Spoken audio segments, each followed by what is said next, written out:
Hello everyone, it's your favorite realtor, Erika Hernandez with RE/MAX Top Realty. Before I start today's video, I wanted to talk about teachers. I love teachers. You guys know I love teaching. I used to be a teacher. I came across an article that talked about how many decisions teachers make on a daily basis. The article said that teachers make about 1,500 decisions concerning academics, behavior, and anything that comes their way throughout the school day. I pride myself in having the experience of being a teacher because I was able to make decisions much better as the years passed. Now in real estate, I am faced with almost the same thing about making decisions every day that are going to impact my buyers, my sellers, my investors. All this talk about the number of decisions a teacher has to make got me thinking about how I can connect that to real estate. You might not already know this, but it actually takes 190 steps to sell a home. On today's topic, I'm talking about the 190 steps it takes to sell your home. I will break it up into 3 categories. Category number 1 is everything that's done prior to your home being on the market. Number 2 is all the steps that are taken during the process of your house being on the market and going under contract. And number 3 is all the steps that are done after your home is sold. If you would like to learn more, please stay tuned. Don't forget to follow me on all my social media at Erika Houston Realtor on Snapchat, Facebook, Instagram, LinkedIn, Twitter, and TikTok. And go to my website at www.erikahoustonrealtor.com. If you're wondering where the heck I'm actually at the local park in my neighborhood. I just wanted to have a change of scene, not just do videos at home or in my car. So I hope you do enjoy this. So first off, isn't it crazy? You would never think that it actually takes 190 steps to sell your home. Super important that you hire a licensed real estate professional to do this. Make sure you hire not just a real estate agent, but a really good real estate agent who is going to take care of you throughout the entire process. I do have a list of all 190 and I'm not going to go through them. I'm just going to briefly touch on some of the items that are on my list. If you want this list, I would love to email it to you. I did decide to section it off in 3 sections. So as I said before, the first section is everything that happens before closing. I do have my notes right in front of me and I have the list of 190.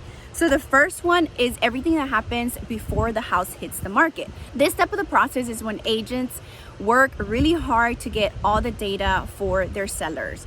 For example, this is called the pre-listing activities. So one of the items on this list is to research all comparable data and current active listings. I do want to point out this process normally takes about 2 to 3 hours. What we do is we sit down and look at all the data, all the sales, all the current listings, anything that's under contract in your area, and they have to be very comparable. And what do I mean by that? They have to be similar square footage, similar age, similar style of home. There's so many things that go into it. Is your home updated? Is it not updated? And the data that we use has to be very close to what your house is. The only reason I'm pointing out the time it takes to do this is because of the 190 steps. Even if each item took only an hour, you're talking about 190 hours spent to help you sell your home. If you decide not to use a real estate professional, which will be a big no-no, you need to be looking into putting 190 hours to sell your home. And if this is not something that fits your schedule because you have a 9 to 5 or you're a busy mom or a busy wife, then you should consider hiring a real estate agent. Another item on my list is to prepare the listing proposal.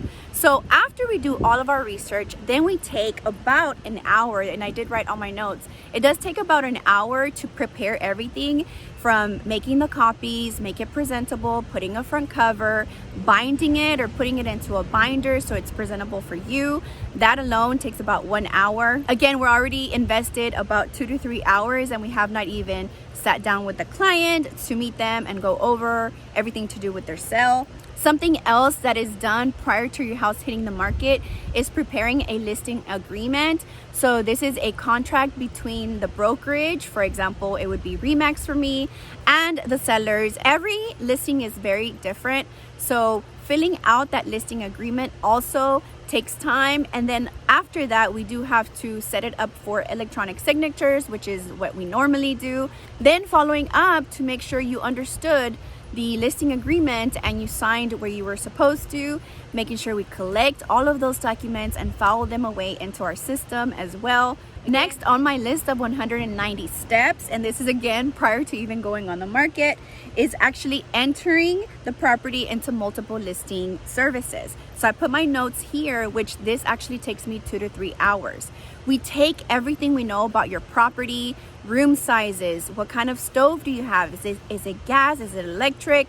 All the details about your home we put into our MLS, which is also known as HAR, or where we market our properties. Some listings are more complicated than others, but on average, we do spend 2 hours on that. All right, so moving on to section 2 of the 190 steps it takes to sell your home is everything that happens when your house hits the market and goes under contract. One of the items of the 190 list is marketing the listing. So we have a very extensive way of marketing your home. One of the ways is when we enter it into multiple listing services, we're actually marketing to other realtors and the general public, because these listings do go out to Zillow, Homes.com, and other places that market homes for sale. But we also send out postcards to your neighborhoods. That's one way we market.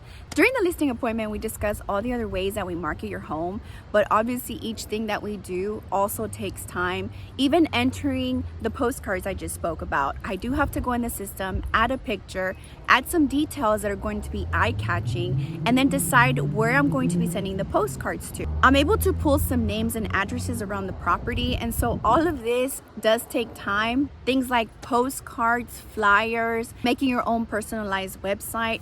Of the 190 steps it takes to sell your home, marketing is very heavy on the number of steps we have to take.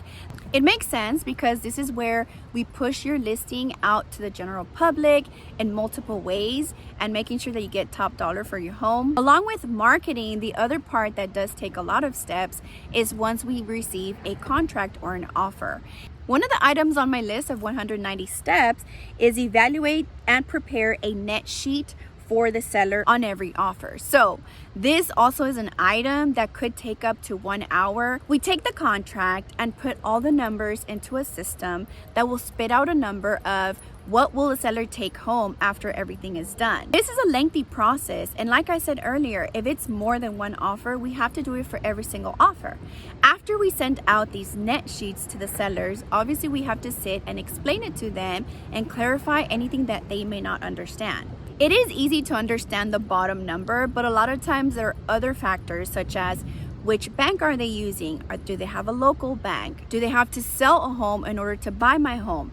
There are other ways to decide which offer is the best one. Sometimes, honestly, it's not the one that gives you the most money. It's the one that is most stable, most strong. The strongest offer that shows in multiple ways that it's a good offer usually is the winner. It is our job to discuss these things because we do have experience. We'll discuss this with the sellers. So again, that is another step in the 190 steps. Other items on the list when you are under contract is tracking the loan process for you. Although as a seller, you're not the one doing the loan, we have to track that buyer's loan process. Have they met all of the deadlines? We have to make sure to always communicate with that other agent to make sure, hey, I work with buyers. I know these deadlines. Have you met them? The next couple of items have to do with home inspection, managing the home inspection appointments, negotiating repairs that the buyer might try to push on the seller.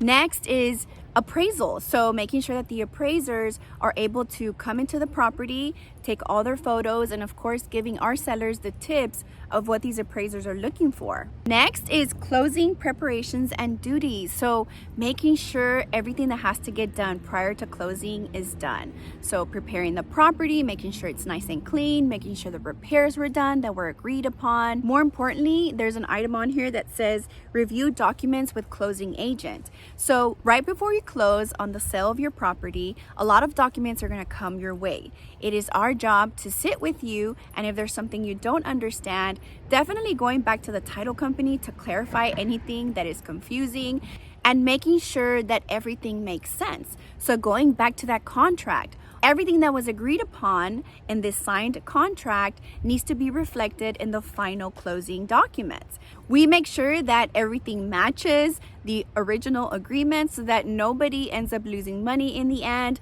Another item you might not even think about is once you are under contract, we do have to change the status from active to pending. In the end, we have to change from pending to sold. Now, that is not a process that takes a very long time. I would say for each time we do change the status, it's gonna take a max of 5 minutes because there's some clicking we have to do, there's some numbers we have to fill in, so it doesn't take a lot of time, but it is another step in the 190 steps that's super important when we're selling your home. I really hope you're enjoying this video. I'm trying to change the scene for every section. The last section on my 190 steps it takes to sell your home is everything that happens after closing. One of the most important things we do after closing is call and make sure that our sellers got their money. Many times they choose for the money to be wired, and they do get a wiring authorization at the closing that says yes, your money is going to be in there, but oftentimes it will take 24 to max 48 hours for the money to hit the account. That is one of the most popular things I do after a closing, so making sure they got their money, and if it's not showing in their bank account, I need to get something done, call some people and make sure that you get your money. Obviously for your sale, it's very, very important. After closing, we also ask for you guys to review the agent and the company. Reviewing an agent and the company they work for is really important. It actually helps us as an agent and the company grow. If there's something that was not clear, and if you make a note of it, it's only going to help us grow. And if you really enjoyed our services, these type of reviews really help our business grow. Oftentimes the relationship between an agent and the sellers does not end after the closing. In most cases, everything ends when the closing is complete. However, sometimes there's further communication between the buyer's agent and the seller's agent. We have to be available to take those calls and be able to reach out to the sellers if at all possible. If it's something that's confusing to the new buyers, maybe they are not able to locate something in the home and you were able to find it, we'll use some time to get that information back over to the buyers as soon as possible. Now that you know that it does take 190 steps to sell your home, are you ready to take the first step, which is calling me to come help you? As always, you guys know I love referrals, and this month of love, why don't you share some love and send me over any sellers, any buyers or investors that are ready to take the next step in real estate. If you're still with me, please consider hitting the like button and subscribe to my channel so you don't miss any other videos. Until next time, I can't wait to see you. Happy February and happy Valentine's Day.